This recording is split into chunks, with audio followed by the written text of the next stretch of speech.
I would like to talk a little bit this week about how this whole week started. I guess really from Saturday, from the last time we talked, or not last time we've talked, but certainly the last time we've been on the radio show. It's been a wild ride. I got to tell you.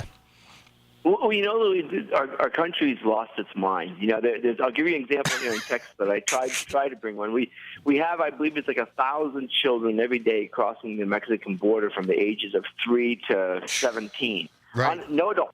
They're just pushed through. So, geez, you have these Mexican children. Wrong. These children are from South America. And what they're doing is crossing the border, the southern border of Mexico, sure, coming over to America. And, of course, these poor children are being abused. They're sick. They're dying.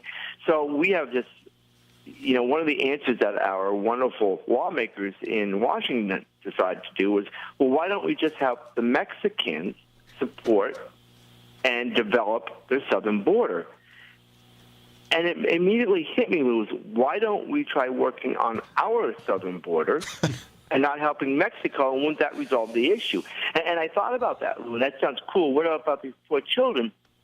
But that would prevent any reason to be sending the children from South America. And imagine, Lou, a 3-year-old little girl showing up at the southern border, not attended by any adult, and they're just out in the wilderness in the desert, Lou. And you know how hot and how brutal this desert could be here in Texas. It certainly can. And once again, I don't think we're ever going to really fix the southern border. I know a lot of people advocate, putting the fences up and putting the military there and all those other things. But at the end of the day, Michael, I don't know how we'll, as long as we have open borders in a welfare state, it's just never going to get fixed. But it's never going to get fixed. But then we have a whole lot more, just as many important problems. And, Lou, it always seems to come right back to the children, doesn't it?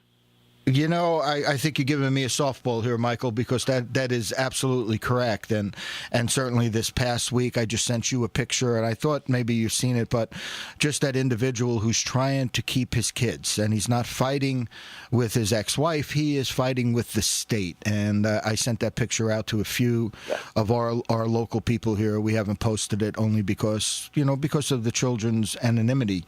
But certainly we're as we go through this show today, one of our goals is to start putting prices on these children's heads. What are they worth to the state? But anyway, what